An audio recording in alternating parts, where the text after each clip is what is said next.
নাম স্বতন্ত্রভাবে নিয়ে শুকরিয়া আদায় করা সম্ভব নয়। তারপরেও যারা অর্থ, শ্রম, অক্লান্ত পরিশ্রম, মেধা এবং পরামর্শ দিয়ে আজকের এই আলোচনা সভাটির পেছনে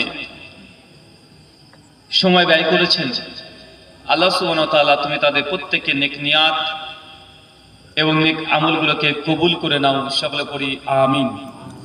মহান সত্তা আল্লাহ সুবহানাহু ওয়া তাআলার কাছে দোয়া, এই প্রার্থনা, আল্লাহ সুবহানাহু ওয়া তাআলা আমরা মানুষ, আমরা কম বেশি ছোট বড় ভুল ত্রুটি গুনাহ পাপ অন্যায় করে থাকি। আজকের এই আলোচনা সবার ওসিলায় আমাদের পেছনের ছোট ছোট গুনাহগুলোকে তুমি ক্ষমা করে দাও, সকলে পড়ি আমিন। সম্মানিত সুধী, বাদ মাগরিব থেকে বিভিন্ন আলোচক তারা পবিত্র কোরআনুল কারীম এবং হাদিসে মুবারাকা থেকে অনেক গুরুত্বপূর্ণ আলোচনা আপনাদের সামনে উপস্থাপন করেছেন। আজকের এই আলোচনা সভার অন্তিম লগ্নে আপনাদের সামনে উপস্থিত হয়েছি।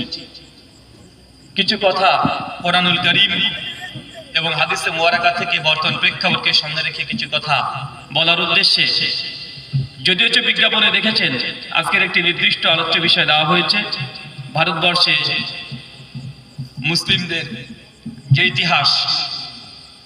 এখন সাধারণত আমরা এই বিষয়ে যদি আলোকপাত করতে শুরু করি, অধিকাংশ ক্ষেত্রে আমাদের মাথার উপর দিয়ে চলে যাবে। কেননা এই ইতিহাস একদিন দুই দিনকার নয়, প্রায় 800 বছর ধরে এই ভারতবর্ষে মুসলমানরা